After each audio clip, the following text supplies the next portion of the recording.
Bienvenido, un placer tenerlo acá. No, por el contrario, Priscila, el gusto es mío. Don Carlos, lo hemos visto muy activo ya en las calles, porque usted ha estado muy activo con el tema de la campaña y mensajes dentro de las redes sociales, pero ahora en las calles, en una gira por parte del país. ¿Cuál es la evaluación que tiene hasta el momento? Muy positiva y muy importante. Positiva por el hecho de haber recibido una extraordinaria calidez, empatía, impulso y fe de la gente. Y muy importante porque nuestra idea con Gustavo Pedraza ha sido acercarnos para escuchar, para que nos digan lo que piensan, para que nos pregunten, para que nos interpelen, para que nos propongan. Y ahí encuentras la preocupación por la corrupción, la preocupación por el empleo, la preocupación por una educadad, la preocupación por la salud, la preocupación por la violencia contra la mujer y la preocupación por el desplazamiento de los jóvenes que no son tomados en cuenta adecuadamente. Hablando sobre este tema y haciendo referencia a este movimiento en una gira previa a las elecciones, en algún momento fue justamente el candidato Gustavo Pedraza quien hacía referencia de la falta de calle, ¿no?, de estar cerca al pueblo boliviano.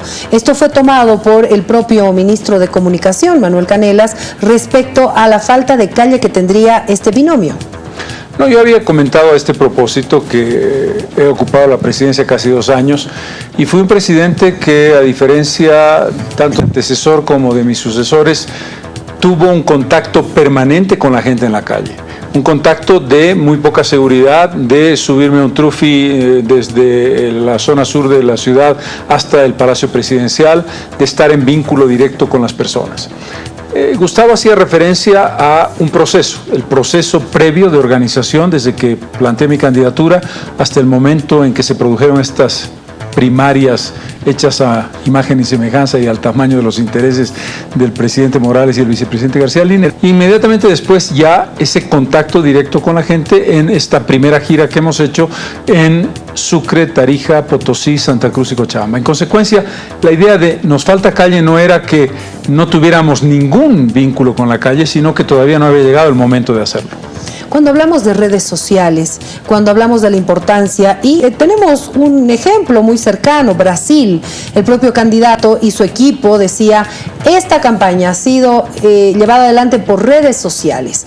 Y también hemos visto en nuestro país la fuerza que han adquirido en los últimos años. ¿Cómo se va a mover o cómo se está organizando? Porque también Carlos Mesa sale con sus mensajes, sus propuestas y sus posiciones vía redes sociales. Yo diría que una cosa es complementaria e imprescindible de la otra.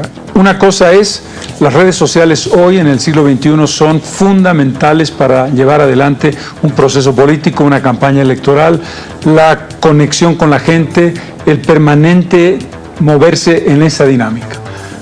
Otra cosa fundamental es, si tú no estás en contacto real, mirando a los ojos directamente, escuchando directamente la voz de las personas, de los conciudadanos y conciudadanas que forman parte de la comunidad boliviana, no has logrado la suficiencia de información, de conexión, de comprensión.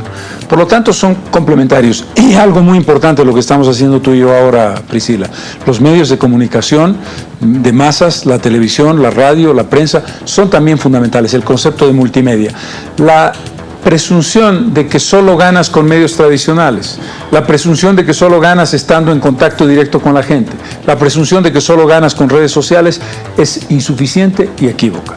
¿Carlos Mesa está en contacto con la gente? Definitivamente ha sido una experiencia extraordinaria. Tenemos 8 largos y 8 cortos meses, según cómo se vea, para estar en contacto con la gente. Y hemos estado en contacto con la gente, ha sido extraordinario lo que nos ha pasado en las calles de Potosí o de Sucre o Tarija o Santa Cruz o Cochabamba, las reuniones con los jóvenes. La idea de que una campaña política es ¿cuánta gente metes en una plaza? ¿Cuántas camisetas del color de tu partido? ¿Cuántas poleras? ¿Cuántas pancartas? Creo yo que no es lo que hoy espera un ciudadano o una ciudadana. La gente quiere ser escuchada, quiere el contacto puerta a puerta, quiere sentarse 30, 40 personas, jóvenes, mujeres, indígenas, para decirte aquellas cosas que sienten, que quieren y que proponen. El presidente Evo Morales tiene ese contacto con la gente. Hace una hora atrás estaba publicando él en su cuenta un agradecimiento a 500,000 de seguidores en su cuenta de Twitter. ¿Usted cree que el presidente ha perdido esa cercanía con la gente o la mantiene? La ha perdido por una razón muy simple, porque de alguna manera inexplicable, con un síndrome probablemente que puede entenderse en otros países, el presidente está rodeado de una cantidad de seguridad que tú ves en la calle a su lado, que le ha generado una cápsula de intocable, y otra gente que no ves. La forma en que se desplaza el presidente frecuentemente o por helicóptero o por avión, y en el caso del avión uno lo entendería porque puedes ir de una ciudad a otra, pero en el helicóptero para ir de tu casa hasta el Palacio Presidencial creo que es una pérdida de conexión, y cuando va en vehículo está tan hermético, es tan invisible que no tiene sentido, y cuando está con la gente normalmente está en comunidades que son absolutamente suyas, en el sentido de grupos de masistas que van a escucharlo 1, 2, 3, 5, 100 veces. Eso no es tener contacto con la gente. ¿Por qué Carlos Mesa debe volver a la presidencia si ya tuvo la oportunidad de llevar adelante este país? Porque hay un concepto fundamental que tiene que ver con el compromiso con tu vocación de servicio y con tu obligación de servir más allá de lo que tú has creído. Uno de los errores que yo mismo tenía en mi concepción hace pocos meses es: ya di mucho por mi país y creo que he servido, y que he servido en la medida de mis posibilidades, con mis capacidades máximas.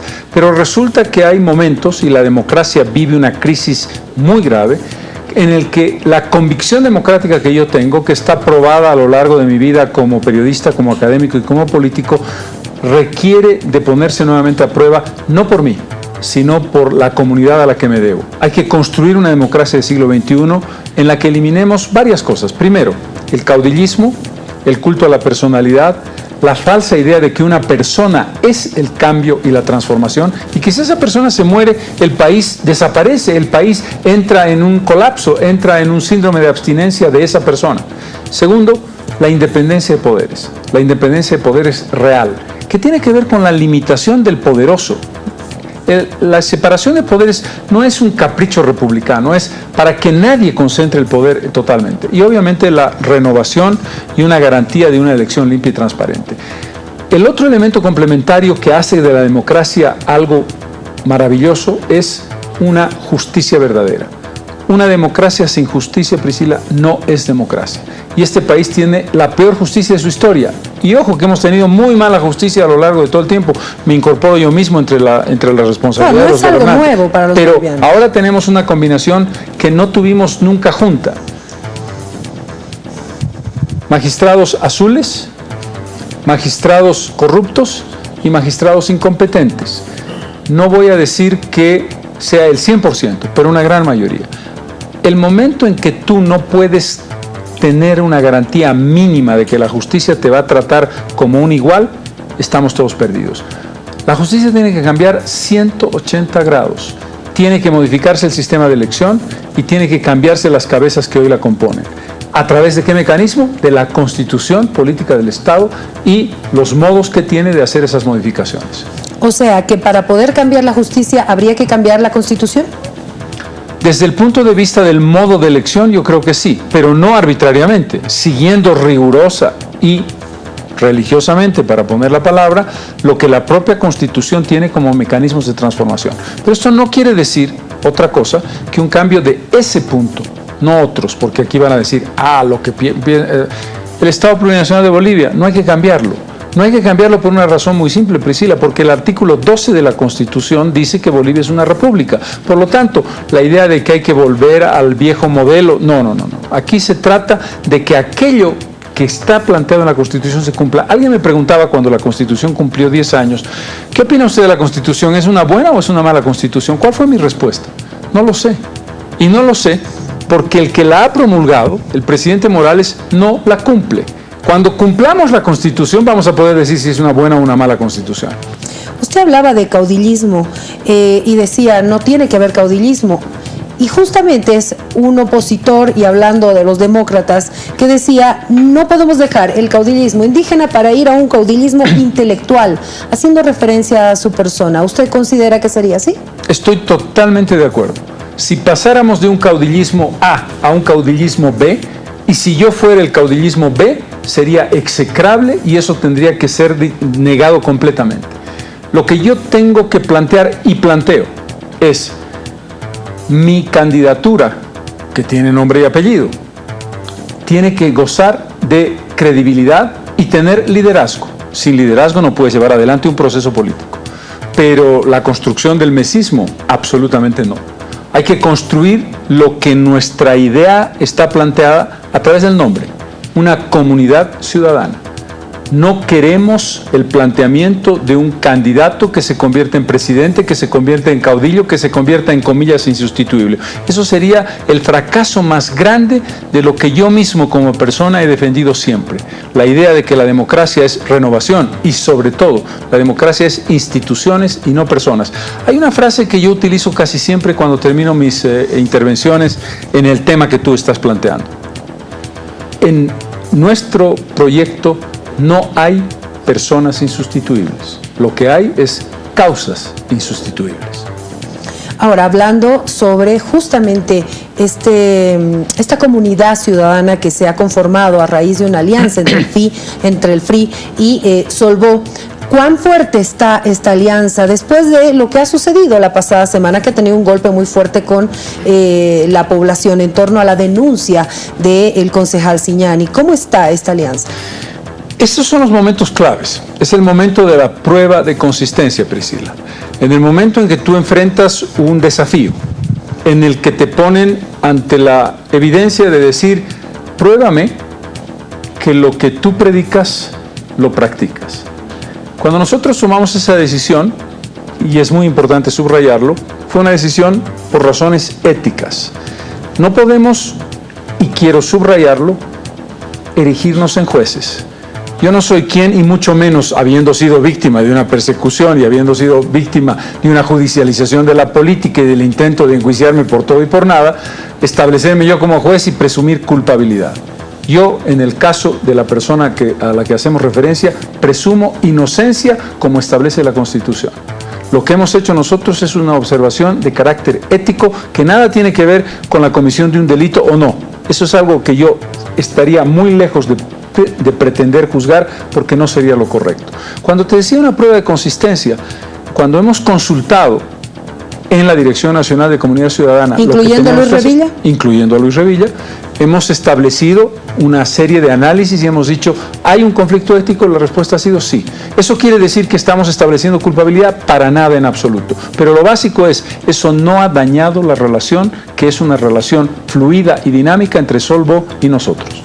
La decisión... perdón, cuando digo Solvó y nosotros digo mal, en Comunidad Ciudadana, que está por encima de Carlos Mesa, del FRI y de Solvó, es Comunidad Ciudadana. Se analiza el tema, pero la decisión de suspensión la toma Carlos Mesa, porque según el concejal Ziñani se habló del tema, pero no se había determinado la suspensión, por lo menos eso es lo que le dijo el alcalde Revilla. La respuesta es muy clara. Yo cometería un acto, precisamente hablabas de caudillismo, un acto de caudillismo inaceptable si yo no consultara con la cabeza de Solvó. ¿Qué quiere decir eso? Que por supuesto consulté, por supuesto lo conversamos y por supuesto fue una conversación importante, una conversación en la que establecimos puntos de vista que llegaron a un acuerdo que fue el que salió públicamente. ¿Por qué eso no se sintió en respaldo a lo que usted había tomado como decisión de parte del alcalde Revilla? Tú tienes que entender el contexto, tú tienes que entender que una decisión de esa naturaleza tiene una consecuencia sobre una persona que es un importante dirigente de Solvó, y yo entiendo perfectamente lo que está haciendo el alcalde Luis Revilla, porque además el alcalde Luis Revilla está planteando no un cuestionamiento de lo que decidimos, sino una defensa de los actos de carácter jurídico, que son cosas totalmente distintas. Ahora, don Carlos, en relación, digamos, a esta alianza que se está haciendo, que me dice que no tiene ninguna separación ni alejamiento, ¿Se va a reunir usted con el concejal Cignani como lo ha pedido y lo ha solicitado públicamente él? Nosotros estamos abiertos, como no podía ser de otra manera, a decir, hablar y escuchar. En el momento en que eso surja, surgirá sin ningún problema. Perfecto. Bueno, vamos a seguir avanzando, por favor, en lo que ya se viene, la elección. Hoy se ha iniciado un nuevo debate con el tema de una posibilidad de cambio. Ya el Tribunal Supremo Electoral dijo, cambio de fecha, ¿por qué están debatiendo esto si ni siquiera se ha convocado elecciones? Pero ya se está hablando del tema, un posible cambio. ¿Cómo ve usted esto? ¿Cómo analiza esto?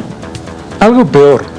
Si uno tiene un récord de las intervenciones del gobierno, del Poder Ejecutivo sobre el Tribunal Supremo Electoral, las razones para ratificar la manipulación que el Tribunal Supremo Electoral sufre o acepta de parte del Poder Ejecutivo se confirman, porque la interpretación, la decisión, los conceptos sobre valorar en la medida de que es importante o no cambiar o no la fecha le corresponden única y exclusivamente al Tribunal Supremo Electoral.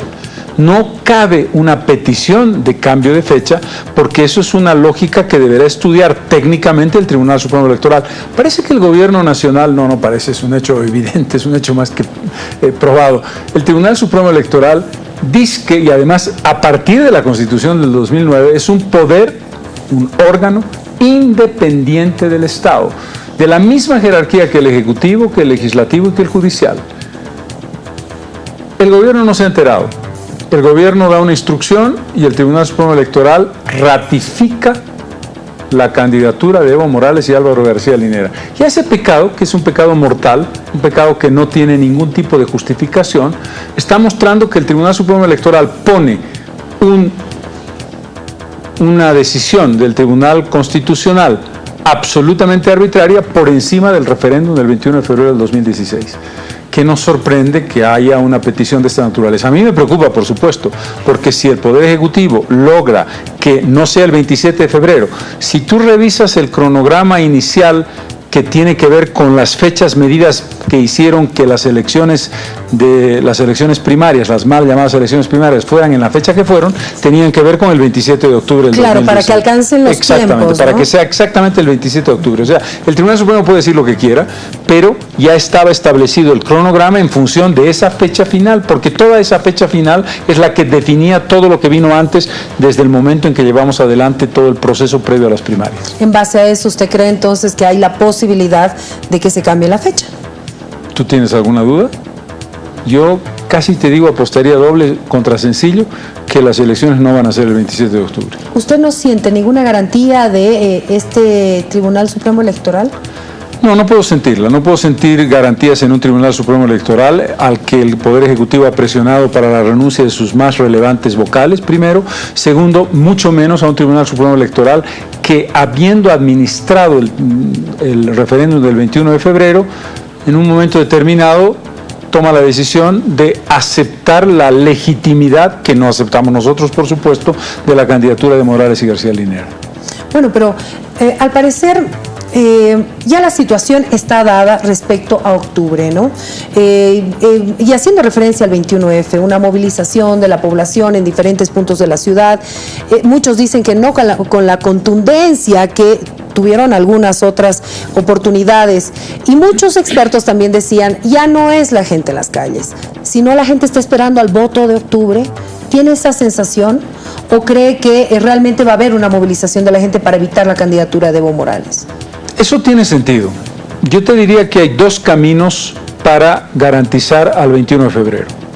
El camino de la protesta, el camino de la movilización, que no debe terminar, el camino complementario de pedirle a la Comisión Interamericana y a la Corte Interamericana de Derechos Humanos que haga una interpretación consultiva de lo que representa el artículo 23, que es al que apela de manera sesgada el presidente Morales para habilitarse ilegalmente, y el otro camino, que es la elección de octubre, o cuando vaya a ser, vaya uno a saber cuándo, la elección presidencial. ¿Por qué? Porque la elección presidencial marcará un no y un sí. La elección presidencial, que estoy seguro que ganaremos, marcará un no de más del 60% de los bolivianos en contra del presidente Morales, sino el 70% en contra del presidente Morales, lo que determinará que el no del 21 de febrero se ratifica.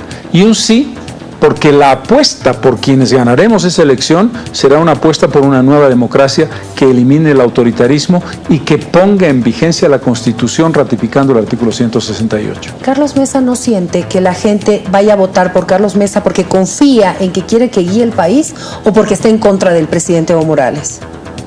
Aquí hay un elemento combinado. Primero, tú tienes una intención de voto por encima de otros candidatos de la oposición porque la gente cree que tú eres una opción creativa, una opción de transformación, una opción de nueva democracia. Y también hay un voto muy importante y tan legítimo como el otro que dice 13 años de este gobierno, de este autoritarismo, de este caudillismo, de este culto a la personalidad son más que suficientes. Esta combinación establece el resultado o establecerá el resultado final que nosotros creemos que se va a dar. El presidente Evo Morales hoy decía, bueno, el fin de semana en realidad, decía que quiere ganar con el 70% en la elección general y que va a ser la última vez que se va a presentar a una repostulación y que le den la oportunidad de ganarlo con 70%. Dos cosas. Sobre la primera, el presidente tiene un gran sentido del humor. 70%, por favor. Sobre la segunda, no hay discusión. Un candidato ilegal no puede prometer nada. Si hay alguien que dice, es que no cumplió, por favor, eso no es relevante. El presidente no puede pedir otra oportunidad porque yo no puedo pedir lo que a mí me parece conveniente por encima de la Constitución. Uno, cuando es gobernante, tiene que cumplir la Constitución. Y el presidente no puede pedir otra cosa que terminar su mandato como debe ser el 22 de enero del año 2020. Hablando un poquito ya de las cosas que se están organizando, porque la gente quiere conocer ya propuestas, cuál es la visión, porque también ha sido otra de las críticas del MAS, ¿no?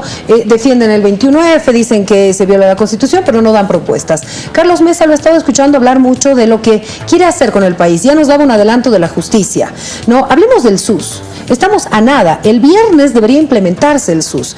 ¿Usted cree que es una buena medida, que está en un buen momento? ¿Cuál es el criterio que tiene?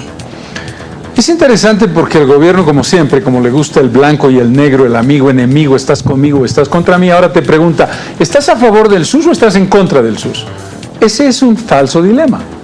Nadie en su sano juicio, nadie en Bolivia, ninguno de nuestros conciudadanos puede estar en contra del Servicio Único de Salud.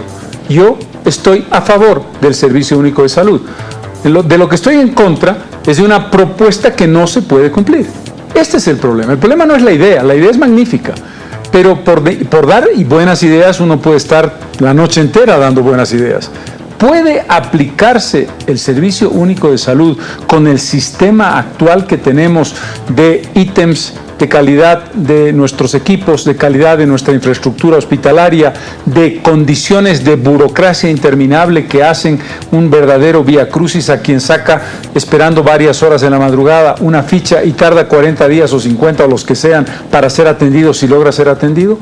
¿Puede en ese contexto el gobierno decirme, le voy a dar $200, ¿por cuánto tiempo? ¿Por una sola vez? ¿Qué responsabilidad tienen las gobernaciones y qué responsabilidad tienen los municipios? Voy yo a pedirle un cumplimiento al SUS, pero le voy a cargar el peso más fuerte a gobernaciones y municipios con un aporte que nadie sabe en qué contexto y en qué condiciones se dará. Estas son las preguntas que hay que responder, Priscila. Por lo tanto, el dilema no es si estamos a favor o en contra del SUS, es ¿puede aplicarse? La respuesta que dan todos los especialistas es que es muy poco probable que eso ocurra. Carlos Mesa, ¿utilizó alguna vez el seguro social? ¿Utilizó no sé, una clínica pública en algún momento? Mira, ha pasado una circunstancia. Yo soy dependiente de mi esposa de la Caja Petrolera de Salud. Afortunadamente, no he tenido una circunstancia de salud dramática que me obligue a utilizar una clínica. La única vez que tuve esa circunstancia, el año 2010, que me operaron de la vesícula, me pilló la crisis de la vesícula con problemas de piedras en Asunción del Paraguay. Y obviamente no tuve otra oportunidad que pasar del hotel, con un dolor que no te quiero ni contar, a la clínica para ser atendido en una clínica en Paraguay con el apoyo de amigos, en fin, no voy a entrar en el detalle. Pero esta es la razón. Yo soy un dependiente de mi esposa de la caja petrolera. Era titular del seguro universitario a través de la Universidad Católica, pero como tú sabes, he renunciado a la Universidad Católica por la candidatura. Bueno, hablando un poquito ahora de esta nacionalización que también se ha vendido como parte de estos beneficios del movimiento al socialismo, ¿cuál es la posición de Carlos Mesa? ¿Qué va a hacer con el tema de la nacionalización? ¿Qué va a hacer con el tema de los bonos? Porque salen también de esta nacionalización. Dos preguntas en realidad fundamentales. Discurso del gobierno del presidente Morales. La derecha, lenguaje del siglo XX, derecha, izquierda, centro. Si la derecha gana las elecciones, no van a haber bonos, no van a haber nacionalizaciones, van a desnacionalizar el petróleo. Discurso. Respuesta de Carlos Mesa. Una de las cosas que uno debe aprender, Priscila, en política, es que no hay la lógica de que por definición todo lo que ha hecho el gobierno anterior está mal. Vamos a empezar por los bonos. Primero, los bonos no los inventó el presidente Morales. El primer bono en la historia de este país se dio en 1997, casi 10 años antes de que Morales fuera presidente. Morales implementó 2 bonos adicionales. El primero era el Bono Sol, que lo convirtió en renta dignidad, porque es otra cosa que le encanta al gobierno, cambiar los nombres de todo para hacerle creer a la gente que ellos son los inventores de la pólvora. Pero sí es verdad que creó el bono Juancito Pinto y el bono Juana Zurduy. Muy bien creados. No voy a eliminar los bonos. Y no voy a eliminar los bonos porque le esté contando a usted una historia aquí para quedar bien. Porque son positivos. Porque tuve la experiencia en Chuquisaca, en Santa Cruz. Una profesora de Yapacaní me decía, he vivido la experiencia del bono Juancito Pinto. Una madre con 4 hijos en el colegio. O sea que el bono no es un bono, son 4. La condición, si usted, señora, quiere recibir el bono, los hijos asistiendo a la escuela. ¿Eso qué evita? Deserción escolar. Pero además quiero que usted, señora, o su marido, venga a las reuniones del colegio cuando los padres de familia tienen que reunirse para saber cómo está el avance de los chicos. Eso es extraordinario, es decir, el bono no es simplemente plata que tú regalas gratuitamente, es que te dan algo a cambio y tú le das algo a cambio que en el fondo te está favoreciendo. ¿Por qué habría que cambiar el bono Juancito Pinto? La experiencia en el bono Juana Zurduy no es tan buena, no porque el principio no sea bueno, el principio es excelente. ¿Por qué es el principio excelente? Yo te doy un bono a cambio de que tú vengas a tu control de salud prenatal, tengas un parto bien llevado y tengas un posparto y un postnatal bien adecuado. Ahí una persona, una madre en Chuquisaca que estaba de 8 meses me dijo, el servicio no es adecuado. Yo he ido a mi control prenatal y ¿qué ha hecho el médico? Ha puesto el estetoscopio delante de mi barriguita, encima de mi barriguita y ha dicho, el corazón está latiendo perfectamente. Esa no es la idea. Un control prenatal tiene que ser mucho más importante. Quiero decir, funciona mejor el Juancito Pinto porque es más sencillo, funciona menos el Juana Zurduy. Pero los bonos están bien y hay que mantenerlos.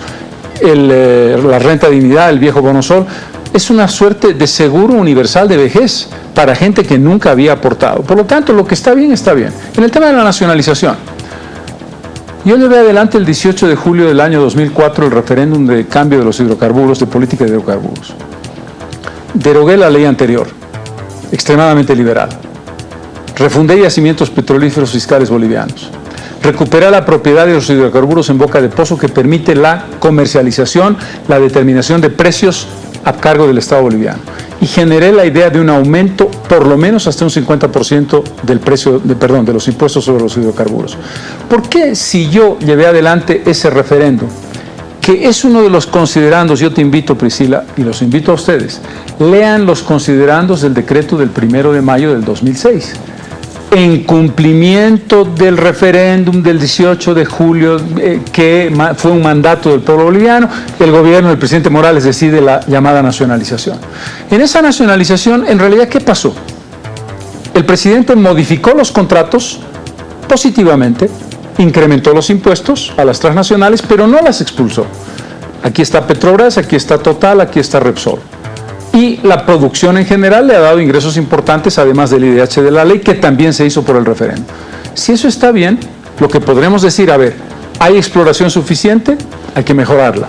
¿Yacimientos es eficiente? Hay que hacerlo más eficiente. ¿Tenemos reservas adecuadas? Hay que mejorar las reservas. Pero no creo que tenga que hablarse de desnacionalización. ¿Para qué? ¿Por qué? Por lo que entiendo, y si me equivoco me corrige por favor, la parte económica que ha llevado el movimiento al socialismo ha sido positiva entonces. No, hemos hablado de dos temas, uno de carácter social y otro de carácter económico. Pero son los más importantes, en este caso la nacionalización.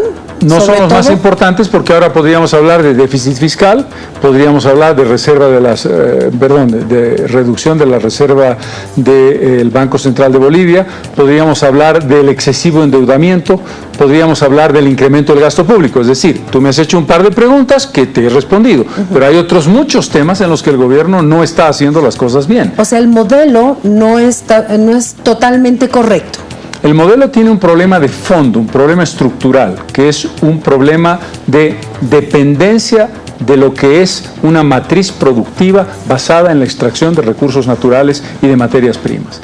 Y la historia que nos ha contado el gobierno del presidente Morales de una transformación vía la tradición industrializadora no ha funcionado para cambiar nuestra matriz productiva. No ha habido un gobierno en nuestra historia que haya tenido una mejor oportunidad económica de una transformación que haga la economía sustentable, o mejor, sostenible y sustentable en el tiempo, que el gobierno del presidente Morales, que ha desperdiciado. Esa es la crítica. Gobiernos anteriores tuvieron recesión económica dramática, precios internacionales muy bajos, que no eran motivo o razón de su propia responsabilidad, sino condiciones de crisis internacionales. Igual, el presidente Morales se benefició de precios espectaculares. Para que la gente se dé cuenta, Priscila, cuando yo estaba en la presidencia vendíamos el millar de pies cúbicos de gas a $1.20, 1.28, 1.30 por millar de pies cúbicos. Por ese mismo millar de pies cúbicos, ni uno más ni uno menos, por la misma cantidad de gas, el presidente Morales ha llegado a recibir entre 11 y 12 dólares, entre 11 y 12 dólares, pero vamos a hablar de un promedio razonable, 8 dólares. 8 dólares contra 1.20 a 1.30, es decir, entre 7,5 y 8 veces más, sin mover un dedo, por el mismo millar de pies cúbicos. Obviamente, precios internacionales que no controla el presidente Mesa ni que controla el presidente Morales, que tienen que ver con el mercado internacional.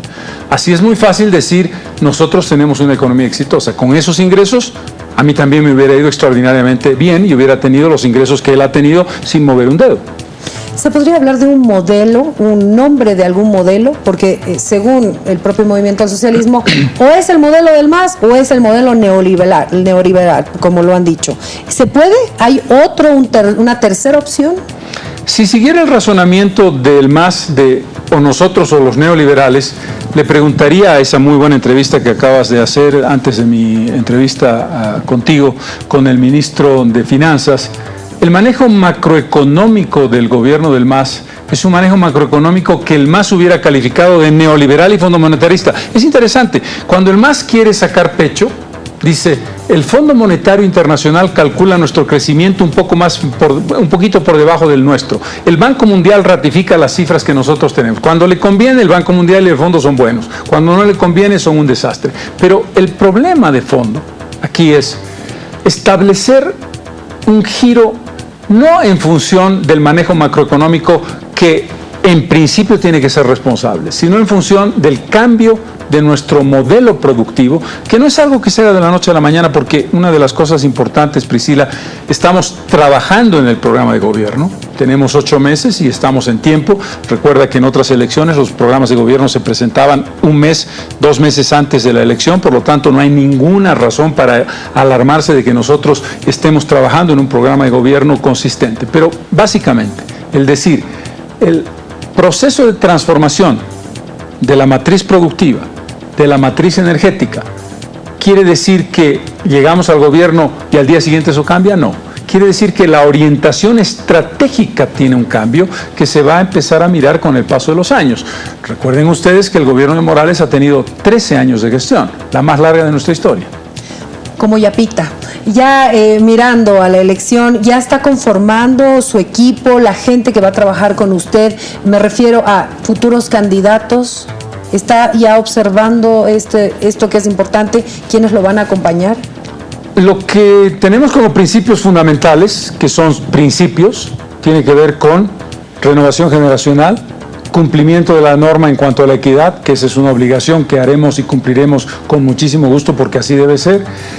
El fin de la lógica del cuoteo, es decir, tú eres Free tantos, tú eres Solvo tantos, tú eres amigo de Carlos Mesa tantos, eso tiene que desaparecer completamente y la premisa es excelencia, méritos y si hay más de un partido o de otro y fundamentalmente esto que es clave, la idea de comunidad ciudadana, los más importantes protagonistas deben estar fuera de la militancia política. Quien crea que va a acercarse a comunidad ciudadana por la lógica de pegas o la lógica de cargos en el Poder Legislativo en función del tamaño del partido y la cantidad de gente que llena una plaza, se equivoca completamente. ¿Hay alguna posibilidad de que sea la sociedad quien proponga a Carlos Mesa algún candidato? Yo diría que esa es la esencia en la medida en que nuestra lógica no es militancia sino membresía, pero ni siquiera membresía en el sentido de ser miembro de. Lo que nosotros creemos, Priscila, es que una organización política del siglo XXI no puede ser centralismo democrático, no puede ser la idea de un liderazgo individualizado, no puede ser una cúpula aquí y una base aquí. Tiene que ser una estrategia en redes, horizontal, en la que, lo mismo que te dije de no hay personas insustituibles, hay causas insustituibles, tengamos causas. No quiero un militante que venga una vez a la semana para reunirse y recibir una receta mágica del dogma de la verdad del partido, sino por el contrario, si tú eres defensor de los animales, animalista que se llama hoy día, si tú crees en la igualdad de la mujer, si tú crees en la recuperación o la conquista de un medio ambiente saludable, si tú crees en un cambio de matriz energética, si tú crees en que hay que defender la igualdad, esas son causas. No me interesa una militancia de, no has venido ayer, no has cumplido con tal norma. Eso marca una lógica distinta y por lo tanto la gente tiene que encontrar en la propia gente que la vaya a representar esas causas. Le agradezco mucho por haber estado con nosotros y espero que no sea la última vez. No, por el contrario, Priscila, encantado yo. Muchas gracias. Nos vamos a una pausa, Ricardo. Son las 11:08. Siga con nosotros, los invitamos a estos mensajes importantes para retornar luego con más Todo a Pulmón.